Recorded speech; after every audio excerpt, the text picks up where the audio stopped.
Hello everyone and welcome to another server tour. And yeah, today we got lots of new stuff to show. And first I want to reduce a little bit of lag with killing more iron golems.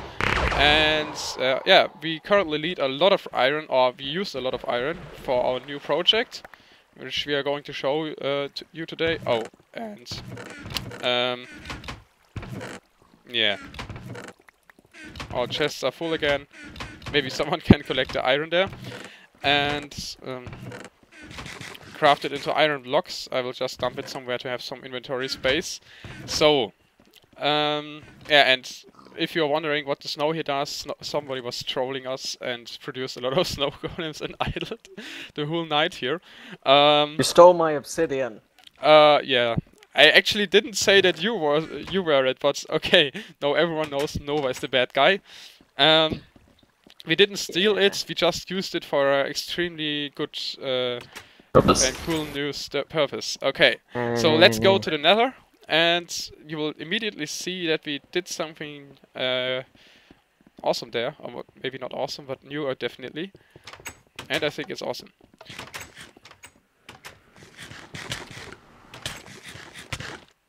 Bad Marcy.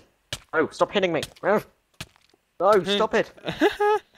He isn't hitting you anymore. Okay, so here we rebuilt the minecart stations. They are currently, I mean, the stations itself are still the same, but we made a new track selection here and to a new tunnel, and you see it already. Iron bars at the top and iron blocks at the top and at the bottom, and Noah's already traveling it along. And yeah, we used a double chest of iron blocks already for this here. And by the way, I'm using Visa's texture pack just because I like it so much that the textures connect. It looks so cool when the iron bars here are just one stripe of iron. Yeah, I just wanted to try it out for one episode here. And so, yeah, this is also a new style of track selection. And I will make a separate tutorial how to build these, because I think they're very cool and also, yeah, just very fast. If you want to travel straight, you will just travel straight. And if you want to travel to the side, you will have to hit the fence gate and you will travel to the side, and after that it resets automatically. So let's jump into the new onto the new minecart track. So you see, I'm going to the side, and now we are traveling again with hyper speed and some lag spikes. So hopefully we'll reach the end soon. This track actually goes along the perimeter, and yeah, so we decided to build it here so that we can easily put in another, yeah, how do you say it, selections where you can then, for example, directly go to the back of the perimeter. And hopefully we'll be soon there. It's relatively long, but with these turbo minecart rails you'll travel it extremely quickly. And I think some of you might already guess what we are building here, at least as soon as I enter the portal. Okay.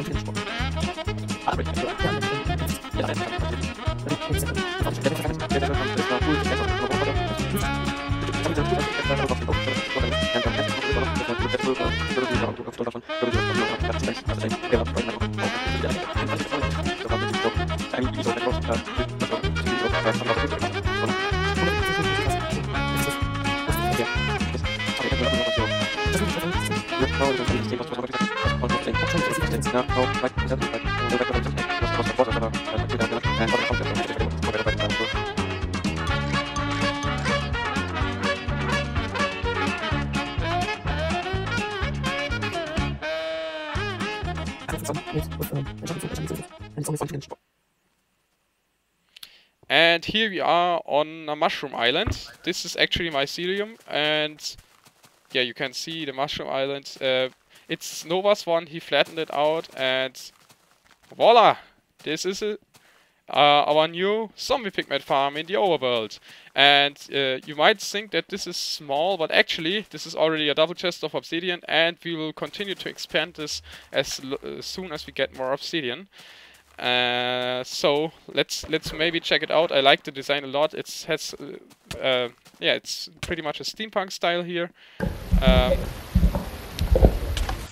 So here's the top. You can wait here and see the zombie pigments drop. And somebody is blowing everything in his microphone. Sorry. Yeah. Okay. So they are all getting down there. Let's just check the portals themselves. It's just portals everywhere, like I showed you in the portal video on its own. Down here are vines just to reset their fall damage, and they will drop and collect in the center here. And down there we made a fancy crusher, and here's just a nice ender pearl elevator, quick and simple. Okay, so let's check out the crusher. So let's take a look at the crusher. It's my design, and it has some interesting features in it. So at first the pigmen drop down in the center, they land on the fences here, and they either will be flushed to the left or to the right, depending on what position your lever is. And yeah, so on the left here is the manual kill mode, on the right there's the auto kill mode. And I will also do a little tutorial in creative mode for this. So at first we got vines at the very top, just below the water streams, and they make sure that actually the zombie pigmen will always get damage when they land on the fences, because you know it, normally they sometimes don't get damage because of some weird glitches, but for some reason it always works when you have vines which reset their fall damage. And in here we got looting swords, and so you can just go crazy and get a lot of drops here.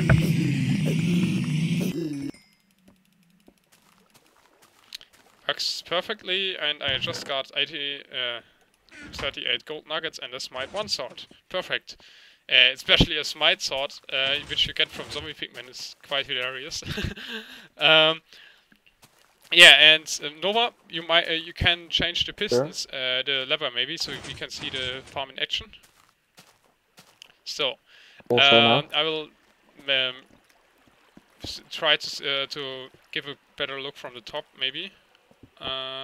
Fortunately, you can't see much.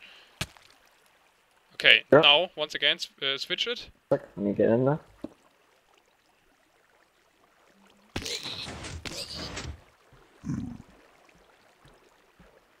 So now he gets flushed into the manual kill mode, and if you switch it again, he'll now get flushed to the other side. And yeah, so he will fall down a deep drop and die afterwards. And also we got vines after the water is flushing them over the edge to just make sure that they will always die and never glitch out and somehow survive when they land on the fences. It's working perfectly. It's just a deep drop which is going just below the ocean, so that the item AFK stream is actually in the stone below the ocean. And also one thing to notice, we don't get consistent fall damage, so because actually the pigmen do sometimes get damage, when they land from a top floor from the portals on top of one which is further down, so they sometimes land on the trapdoors, and therefore if they actually arrive at the water channels which are carrying them to the center tube, they sometimes have more and sometimes have less health, and therefore we can't just make it a one-hit kill drop. But since we are losing looting swords anyway when we want to manually kill them, we can still make sure that they will always die, and in the auto-kill mode the drop is just so large that they will also always die. You see it's going down very far here, and at the bottom it's just an AFK stream. It's not made any fancy, but you see gold nuggets are carried along. It's working fine, and since nobody will ever run along here, we don't have to make it fancy anyway. Yeah, maybe let's look at the end of the stream and check how many stuff is there already. Don't know, probably not much, since we just recently cleared it. But here you can see the distance. It's also quite funny because it's just below the ocean. You can at certain spots even see the farm through the ocean. Maybe I can get a proper look at it from here. Yeah, you see the farm just on the island there. It looks pretty cool, I think. And yeah, we are almost at the end. It's just a relatively short tunnel. And there is some loot on the floor here. Okay, not much, but at least some. We're storing it all in chests here. Actually, somebody already took the gold off, but there's still the amount of rotten flesh. So this thing is only 1 day old so far. So we just so tunnel. we're back at yep, the nether hub. Yeah, hi. Oh, and one tripwire is missing here. I broke it.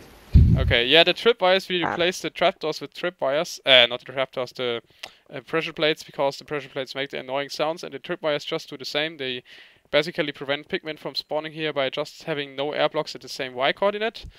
And yeah, these are the old track stations. You see they are a lot messy here, and actually this one is broken. So, but they look like this, and you were always traveling to the side and whatnot when you wanted to go there.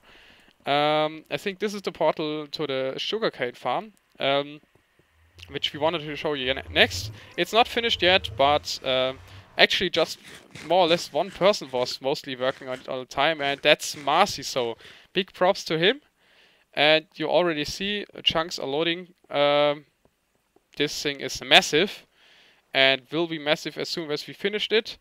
And maybe let's just have a look at how the design is like, and yeah, we try to make it as compact as somehow possible. So sugar canes are just growing here. There's ice below, and directly below this row of sugar cane, they're growing on grass. There's the next one, and currently the piston crushers are missing here because they would be in the next row. So maybe we can head over to the center to look at them. Over here, there's the center where the items drop in, and currently also the redstone is missing. We are not finished yet, but here you see there's a row of pistons just on top of here, and it pushes blocks to the side here into the middle row of the sugar cane. And what happens now? As I said, we made it as compact as anyhow possible, and yeah, Panda and aggroed some pigment, I guess. Okay, that means these fences here are just stopping the sugarcane from landing on the other side, so they will always land in the center. And as soon as the pistons extend, the top row of sugarcane, if the sugarcane already grew 3 meters high, will just land on top of the block here. It's kept between the ice and this block, as you see there. Just as this one over here. And what happens is that we just simply input another short piston pulse, so the pistons extend, then retract for just 1 tick and extend again. And what happens is the top row falls down and is being pushed while falling down. That means we'll never ever have any sugarcane dropping on the floor, and we still only need 1 row of pistons here. So we also save on pistons, and at this size we save on a lot of pistons, of course. So it's definitely worth doing this. And so I think this design is very cool and very compact. And several of these 8 by 3 sugarcane clusters are connected by just having upside down half slabs here. Unfortunately, I can't get in there probably. Maybe from the center here. Let's try. Yeah, so you see there's an upside down half slab and ice below. So if a sugarcane drops here, it will also carry to the center. They will all drop down here. And on the next row, you see a lot of sugarcanes built up. And we will extend this to filling the complete room. Build a redstone and show you now how we make the sugarcane farm. I think this is the most compact design you can get while still harvesting 3 rows of sugarcane. And it's also very fast because of the ice. And we will show you how we actually power the pistons as soon as we finish this off. I also got some really cool redstone stuff for this in plan. I'm planning to do some cool redstone stuff there. And yeah, since we got some slime chunks here, we also it's not done yet, but this would take probably 5 minutes. We just decided to half slab the floor here. Okay, that's the update about the sugarcane farm. Let's check out. Actually, I don't know what's being built Can here. Someone go grab my stuff, please? Oh, Marcy don't know, has built an unfinished tripwire elevator, I guess. Yeah, this one is not done yet, but it looks pretty cool. So, yeah, we'll definitely continue building this, and I hope I can get this done soon. And Nova died and lost all this stuff here. No. I will grab it for you. But also to explain the little holes in the roof. That's just to let sunlight in at the bedrock level, as sunlight allows us to see at bedrock and gets rid of the void fog. Yeah, that's so annoying, this damn void fog. But we wanted to have it underground, so we have to bear with this, and this is the best solution, probably. Yeah, unfortunately, I thought that this tripwire elevator is already working. Maybe we just stop recording, finish this off, and then show it in action. Buddy. Hello, Nova! How are you? I'm very well, thank you, and you? Yeah, I'm feeling well. And Okay, good. I'm just Go a little bit hungry, but whatever. We just wanted to show that we've cleared the room now. We just placed half slabs at the floor, and now the ender pearl elevator is also working. Hooray! Congrats! And we're at the top. Quickest way to get up. Here's the portal now. It's just a little bit less messy, and we'll continue filling up this room with sugarcane, and I really want to see how this thing works when it's done. Okay guys, we got some last thing to show you, and that is we got another double chest of TNT here. We just crafted it and used up the rest of our gunpowder, and yeah, we actually just want to make a little exchange here, cause we still got our one of our server members. He's still coming online from time to time and digging here. We will never finish this, as we already told you. He did some progress, but whatever. But he also mined some obsidian, and we of course need this to expand our zombie pigment farm. So I thought we just do a little exchange here and give him the TNT. I've just got a chest next to his bed, and we can. Yeah, somebody writes a sign on it, maybe to inform him what we are doing here.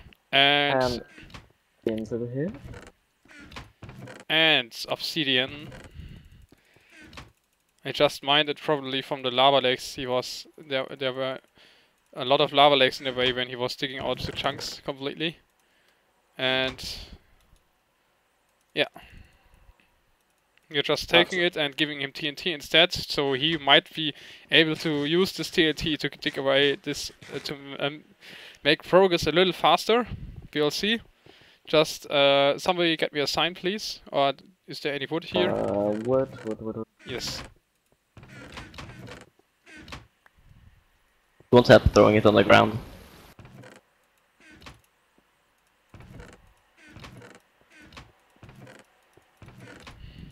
Oh, I found a sign. Yeah, me too.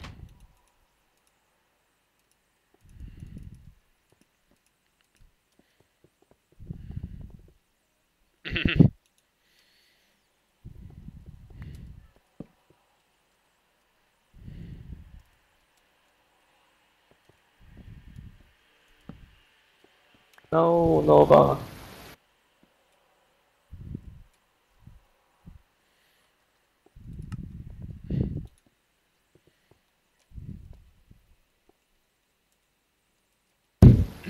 I was giving someone a present and I'm taking payment for it.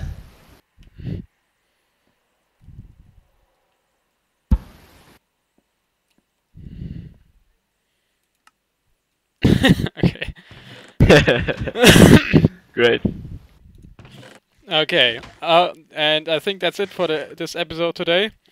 We will continue with our projects, of course, and also I will make a video first about the zombie pigment crusher and also about the minecart track section thing in creative mode, so you can rebuild it if you ever want to build something like this on your own server. And I don't know if I actually already told to you, but last episode I said we are using shovels because they are using less diamonds than axes.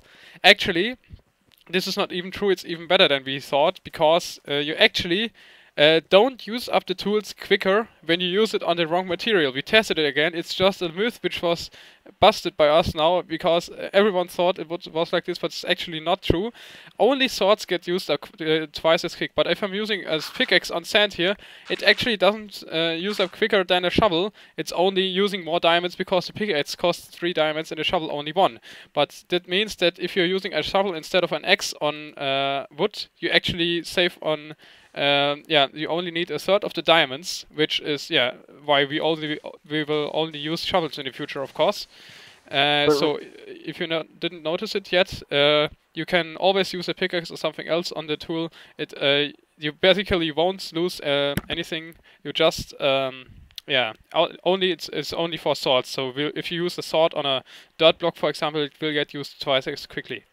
And this Nova, takes you some wanted to time. add something? Etho, though, Yeah. didn't you? You What? stole the idea from Etho, though, didn't you? I didn't steal Totally. anything from Etho. He mentioned it after us, I guess. But whatever. Using stuff up twice as quickly is wrong. It's only appearing for swords. So with this information, I think this is a good end for the episode. So see you next time and goodbye. Bye bye. Bye.